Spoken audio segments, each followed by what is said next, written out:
Imagine sharing a tiny bedroom with your whole family and even the family's cats and dogs. You'd go completely mad. Well, that was the reality for one of Barcelona's biggest stars today, Rafinha.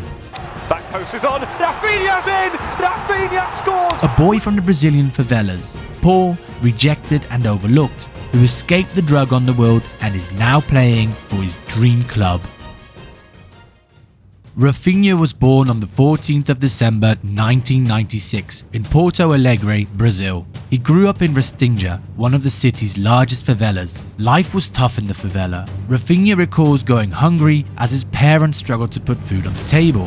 When he and his brother were hungry, they would ask strangers in the streets for food. A biscuit, a piece of bread, anything would do.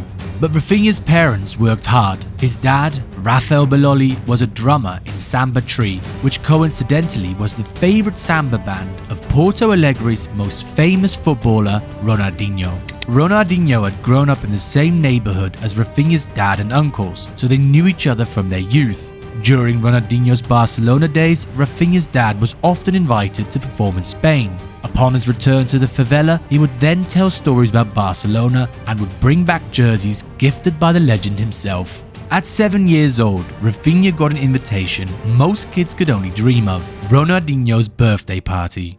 He remembers turning up at a massive house and Ronaldinho welcoming everybody in with a hug and, of course, his trademark smile. Rafinha was starstruck, hanging out with someone he used to watch on TV and on YouTube. However, knowing Ronaldinho didn't help him get into Ronaldinho's old club, Grêmio. In fact, Rafinha was rejected by many academies in Porto Alegre. He kept hearing the same thing over and over again. He's too small, he's too frail, he's got no power. But his size didn't matter in the famous Brazilian Futsal tournaments organized by the local communities. As the home of the rejects, any player could turn up, playing in the sand, the dust and the heat, playing to survive. These are the games that made Rafinha tough, getting booed at, receiving death threats, with random gunshots going off. Apparently he loved it. At 18, he finally caught a break and joined Avaí FC's under-20 team, a team where Arsenal's Gabriel was coming through the ranks at the same time. They even lived together for almost 3 years. But even there, it wasn't easy for Rafinha. He got injured, was left out of the team and was told to train on his own. This nearly broke him. He hadn't even finished school yet, and the temptation to return to the streets was stronger than ever. Becoming a barber or something else felt like an easy way out. After all, there were plenty of people offering quick ways to make money, but his mum was having none of it though. She put her foot down, and she was right, so he stayed in school and stuck to the path, unlike many of his friends who had strayed. I've lost plenty of friends due to the world of crime in the underworld of drugs. Probably the best decision of his life, thanks to his family. It gave him the chance to play and showcase his skills in the Copa São Paulo de Futebol Júnior, one of the most important under-20 sport competitions in Brazil.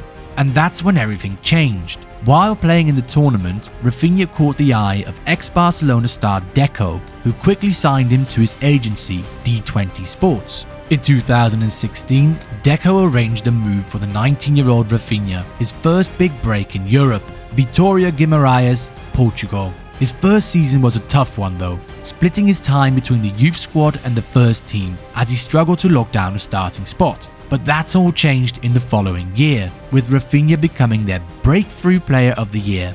This resulted in Sporting CP picking the 21-year-old Brazilian up for €6.5 million. He became teammates with current Manchester United captain Bruno Fernandes. Fernandes helped Rafinha settle in quickly at the club, and they became good friends. A friend that Rafinha could turn to for advice and who he now sees as his old brother. He initially struggled at the club due to a muscle injury. However, he was part of the team that won both Portuguese Cups in the 2018-19 season, scoring a penalty in the shootout against Porto.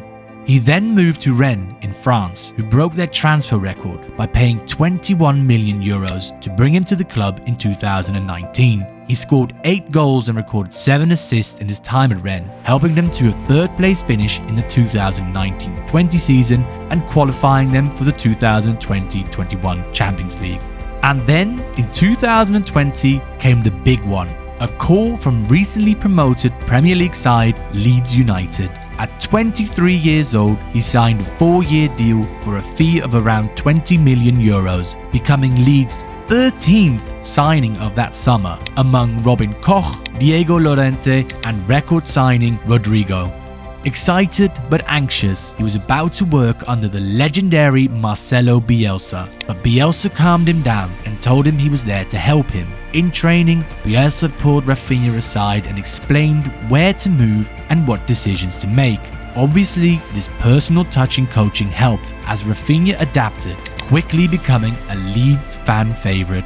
But, similar to his time at Avai, it wasn't always easy at Leeds, especially with injuries. One of the toughest moments came at the end of his first season, in a 2-1 win against Man City at the Etihad. Down to 10 men, Leeds pulled off a miracle, but in the 89th minute, Rafinha was taken out by Fernandinho and forced off. At first, he thought it was a minor injury.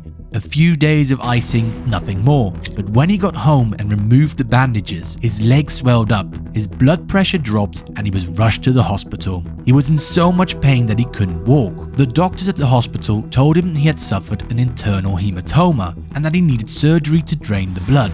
For a moment, he feared he'd lose his leg, and thankfully, that didn't happen. After 4 hospital visits to remove the clot, he recovered faster than expected and finished the season with 6 goals and 9 assists in 30 games. But his second season, one to remember, ending up as Leeds' top scorer with 11 goals and providing 3 assists, becoming a true fan favourite at Ellen Road. And when Leeds needed him the most, in the final game of the season against Brentford, he delivered, scoring a vital goal to keep the club in the Premier League. However, this was to be his last season at Leeds, as his boyhood dream club started to show interest in him. In 2022, Rafinha's childhood dream became reality. Joan Laporta, the same Barcelona president who signed Ronaldinho 19 years earlier, brought him to the club for 58 million euros. It should have been a fairy tale. Instead, his first season at Barcelona was a roller coaster. Despite scoring 10 goals and providing 12 assists in 50 games, helping Barcelona win La Liga, the fans were not impressed. They mocked him on social media. Critics labelled him a squad player, and some even called for his transfer after every match. And then there was his relationship with the manager at the time, Xavi, which was not great. Their relationship was tense, clashing over his early substitutions and playing time. The following season was even tougher. Barcelona finished without any silverware, one of their most underwhelming campaigns in recent years. Yet, Rafinha was one of the few bright spots, scoring 10 goals and providing 13 assists in 37 games. A difficult season, but he had proven his worth. With the club going trophyless, the Barcelona board sacked Xavi at the end of the 23-24 season. A new era was about to start, for Barcelona but also for Rafinha, with Hansi Flick taking over as manager. Impressed by Rafinha's mentality in training, a player willing to give everything for the club, Flick named Rafinha as one of the 5 club captains for the 2024-25 campaign. Since then, he hasn't looked back. With first captain Marc-Andre ter Stegen injured, Rafinha has led the team by example, captaining the team 17 times.